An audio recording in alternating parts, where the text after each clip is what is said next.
പൂർണ്ണമായും ഇസ്ലാമികത വിഴുങ്ങും എന്ന കാര്യത്തിൽ യാതൊരു സംശയമില്ല. ജനൻ ടിവിക്കാരെ വിഴുങ്ങുമെന്നല്ല, ഇതിനകം വിഴുങ്ങിക്കഴിഞ്ഞു. റൊണാൾഡോയുടെ സുന്നത്ത് കല്യാണം നാളെ വെള്ളിയാഴ്ച പള്ളി തിരിയുമ്പോൾ റൊണാൾഡോയുടെ സുന്നത്ത് കല്യാണം പൊന്നാനി വെച്ച് നടത്താൻ പോവാ. റൊണാൾഡോ ഒക്കെ ഇതിനകം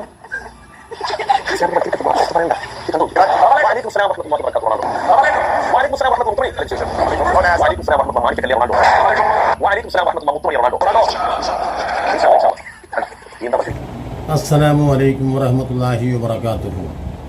ഞാൻ ഇന്ന് പറയുന്ന ഒരു കൗതുക വാർത്തയാണ്. ജനം ടി വി എന്ന് പറഞ്ഞാൽ ഈ പറയുന്ന വർഗീയ മനസ്സുള്ള ഏത് ചാനലായാലും യൂട്യൂബ് ആയാലും ഒക്കെ അവരെ സംബന്ധിച്ചിടത്തോളം എന്താണ് ലക്ഷ്യമെന്ന് ചോദിച്ചാൽ അവർ മതത്തെക്കുറിച്ച് കൂടുതൽ പഠിച്ചിട്ടല്ല. ഫുട്ബോളിന്റെ ലീഗുകൾ ശക്തമായ രാജ്യങ്ങളൊക്കെ അവിടെയൊക്കെ തന്നെ കഴിഞ്ഞ 10 വർഷം 15 വർഷത്തിനപ്പുറത്തേക്ക് ഇസ്ലാമികവൽക്കരണം ശക്തമായില്ലേ. യൂറോപ്യൻ രാജ്യങ്ങളിലേക്കുള്ള ഇംഗ്ലീഷ് പ്രീമിയർ ലീഗ് അതുപോലെ തന്നെ മറ്റ് ലീഗുകളിലേക്ക് ഇസ്ലാമിക താരൻ, ഇസ്ലാമിക ഐക്കൺസ്, അതായത് കരീം ബെൻസമ, ഞാൻ നിങ്ങളൊക്കെ ഒരു സഹായത്തിന് ചോദിക്കില്ല. ഈ ജനൻ ടിവിയിലെ അവതാരങ്ങളുണ്ട് 10 കൊല്ലം മുമ്പ് മാർച്ചുള്ള തീർച്ചയായും അത്രയും ടോക്സിക് അവസ്ഥയിലേക്ക് പോകാം. ഈ ജനൻ ടി വി പ്രകടനം നിങ്ങൾക്ക് 10-40 മാസം ശമ്പളം കിട്ടും. ഇതിനേക്കാൾ നല്ലത് നിങ്ങൾ ഏതെങ്കിലും നഗരമധ്യത്തിൽ പോയി നിൽക്കുക നടത്തുക. അത് നിങ്ങൾ മാനസിക ആരോഗ്യം നിങ്ങൾ. ഇപ്പോൾ ഇസ്ലാം മതം എന്താണെന്ന് പഠിച്ചിട്ടല്ല യഥാർത്ഥത്തിൽ ജനൻ ടി വിയിലുള്ള വന്നിരുന്നു കൊണ്ട് ചർച്ച നടത്തുന്ന ഈ പറയുന്ന എന്താ പറയുക നവോത്ഥാന നായകൻ അല്ലെങ്കിൽ നവോത്ഥാന നായിക എന്ന പേരിലൊക്കെ വിളിച്ചുകൂട്ടി ഈ പറയുന്ന കർമ്മ ടി വി ആയാലും അതോടൊപ്പം തന്നെ ജനൻ ടി വി ആയാലും ആ ടി വിയിലൊക്കെ ഇരുത്തിക്കൊണ്ട് ചർച്ച നടത്തുന്നത് നമ്മൾ കണ്ടിട്ടുണ്ട്. അനിൽ നമ്പ്യാരെ പോലെയുള്ള ആളുകളൊക്കെയാണ് ഇതിൻ്റെ അവതാരകർ തന്നെ. അപ്പോൾ ഈ പറയുന്ന ഒരു മുസ്ലിം വിരോധം മനസ്സിൽ കൊണ്ടുവച്ചിട്ട് യഥാർത്ഥത്തിൽ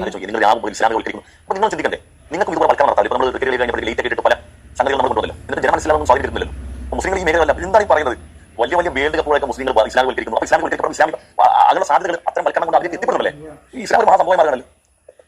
ഇവിടെയുള്ള സാധുക്കളായ ഈ മാറുന്ന മാറ്റോ പ്രീമിയർ ലീഗ്, മുസ്ലിം ലീഗ് കളിക്കളത്തിൽ അബ്ദുറഹ്മാൻ കുട്ടി ഇറങ്ങി, ഉസ്മാൻ കുട്ടി ഇറങ്ങി, അബൂബക്കർ കുട്ടി ഇറങ്ങി. എന്തൊരു അവസ്ഥയാണ്!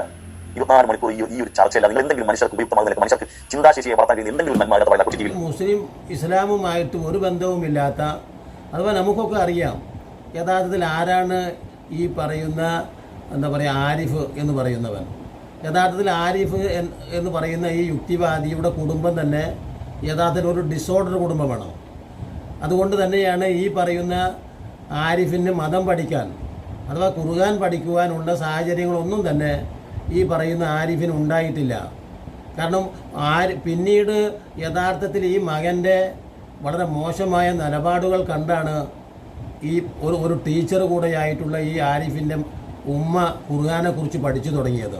ഖുർആൻ ഏകദേശം ഒരു മുസ്ലിങ്ങളാണ് എന്നതിൽ കവിഞ്ഞ് ഖുർആനികമായ പഠനമൊന്നും ഉള്ള കുടുംബം നമ്മുടെ സാധാരണ കുടുംബങ്ങളൊക്കെ അങ്ങനെ തന്നെയാണ്. കാരണം ഇതിലുള്ള ഇപ്പോൾ ടോപ്പ് ഇസ്ലാമിക പഠനം ഉള്ളവർ എന്ന് പറയുന്നവർ ഇപ്പോൾ മുസ്ലിങ്ങളിൽ ആരാണ്? 4ാം ക്ലാസ് അല്ലെങ്കിൽ 5ാം ക്ലാസ് മതവിദ്യാഭ്യാസം മദ്രസ. ആ മദ്രസ തന്നെ പൊളിച്ചു കളയണം, അത് പാടില്ല എന്ന് പറയുന്നവരാണ് യഥാർത്ഥത്തിൽ ഈ ജാമിദയും ആരിഫൊക്കെ. അപ്പോൾ അവിടെ വെച്ച് നിങ്ങൾ ചിന്തിക്കണ്ടേ? നിങ്ങൾക്ക് ഇതുപോലെ വൽക്കരണം നടത്താം. നമ്മൾ പല സംഗതികൾ നമ്മൾ കൊണ്ടുവന്നല്ലോ. എന്നിട്ട് ജനം മനസ്സിലാവുന്ന സ്വാധീനിക്കുന്നില്ലല്ലോ. മുസ്ലിങ്ങൾ ഈ മേഖല എന്താണ് പറയുന്നത്? വലിയ വലിയ വേൾഡ് കപ്പുകളൊക്കെ മുസ്ലിങ്ങൾ ഇസ്ലാമികവൽക്കരിക്കുന്നു. അങ്ങനെ സാധ്യതകൾ അത്തരം വൽക്കരണം കൊണ്ട് അവർക്ക് എത്തിപ്പെടുന്നില്ലേ? ഈ ഇസ്ലാം ഒരു മഹാസംഭവമായി മാറുകയാണല്ലോ. ഇവിടെയുള്ള സാധുക്കളായ ഈ മാറുന്ന മാറ്റോ പ്രീമിയർ ലീഗ്, മുസ്ലിം ലീഗ് കളിക്കളത്തിൽ അബ്ദുറഹ്മാൻ കുട്ടി ഇറങ്ങി, ഉസ്മാൻ കുട്ടി ഇറങ്ങി, അബൂബക്കർ കുട്ടി ഇറങ്ങി. എന്തൊരു അവസ്ഥയാണ്! 24 മണിക്കൂർ ഈ ഒരു ചർച്ചയില്ല. നിങ്ങൾ എന്തെങ്കിലും മനുഷ്യർക്ക് ഉപയുക്തമാകുന്ന മനുഷ്യർക്ക് ചിന്താശേഷിയെ വളർത്താൻ കഴിയുന്ന എന്തെങ്കിലും നിങ്ങൾ ഒരു സമൂഹം. ഇവർക്ക് ഖുർആൻ പഠിക്കാൻ എങ്ങനെ കഴിഞ്ഞോ? ഒരിക്കലും കഴിഞ്ഞിട്ടില്ല. പ്രത്യേകിച്ച് ആരിഫിനെ സംബന്ധിച്ചിടത്തോളം ഇപ്പോഴും അവൻ്റെ ഖുർആനികമായ ആ പറയുന്ന ആയത്തുകൾ പോലും നല്ല ഉച്ചാരണത്തോടുകൂടെ ഈ പറയുന്ന ആരിഫിനെ എന്താ പറയുക പ്രയോഗിക്കാൻ പരിശുദ്ധ ഖുർആനിൽ നിന്ന് പോലും കഴിയുന്നില്ല.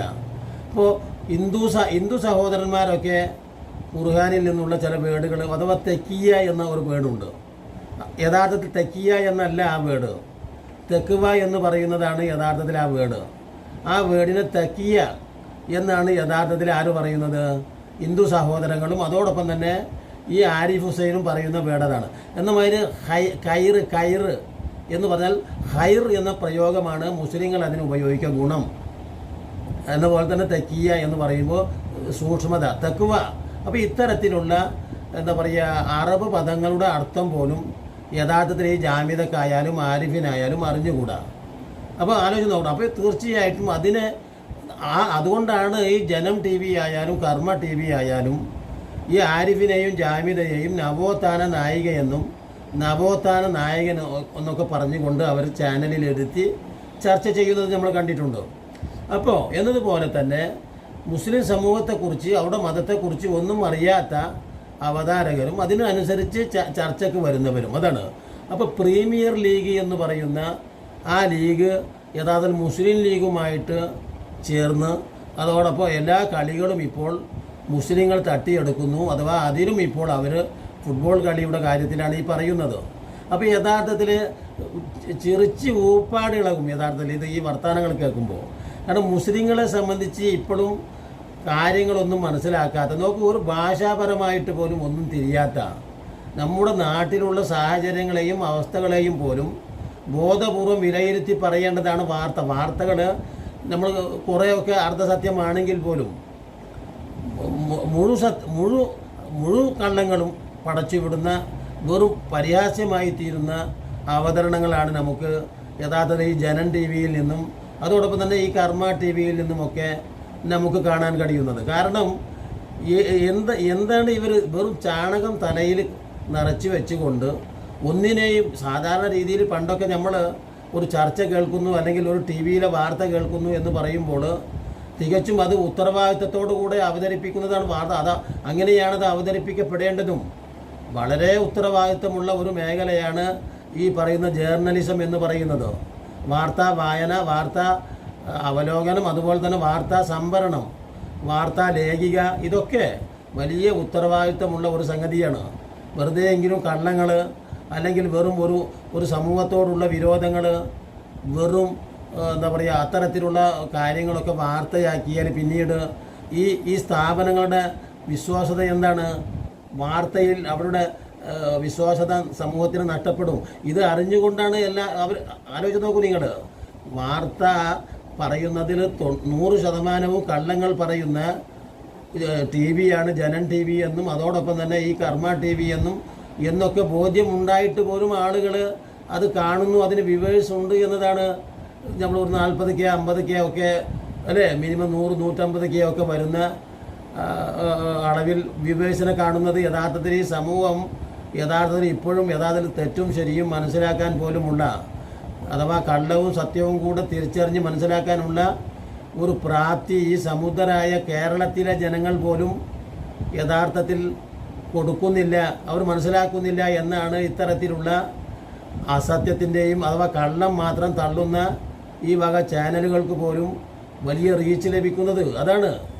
അതിനെയാണ് ഈ ചുട്ട മറുപടിയുമായി യഥാർത്ഥത്തിൽ അൻസാരി സോരി ഉസ്താദ് കൊടുക്കുന്ന മറുപടി. അത്രമാത്രം വെറും വർഗീയത മാത്രം മുന്നിൽ വെച്ച് വർഗീയതയുടെ കോലുകൊണ്ട് മാത്രം എല്ലാം അളക്കുന്ന ഒരു ചാനലാണ് ഇപ്പോൾ ഈ പറയുന്ന ജനൻ ടി വിയും. അതോടൊപ്പം ഈ ഫാസിസ്റ്റ് വിഭാഗത്തിൻ്റെ അഥവാ BJPയുടെ ഒരു ചാനലാണ്. അതുകൊണ്ട് അവർക്ക് അത്രേ അത് അറിയുകയുമുള്ളൂ. പക്ഷേ അതിന് സന്ദർഭോചിതവും സമയോചിതവുമായിട്ട് നല്ല കിടിലൻ മറുപടിയാണ് അൻസാരി സോരി ഉസ്താദ് ആ വാർത്താവതാരകനും ആ ചാനലിനെതിരെയും കൊടുത്തത് എന്നത് നമുക്ക് ഒരു വലിയ സന്തോഷത്തിന് ഇട നൽകുന്നു എന്ന് പറഞ്ഞുകൊണ്ട് ഇനിയും നല്ല നല്ല വീഡിയോകളുമായി നിങ്ങളെ കണ്ടുമുട്ടുന്നത് വരെ നിങ്ങൾക്ക് നന്ദി.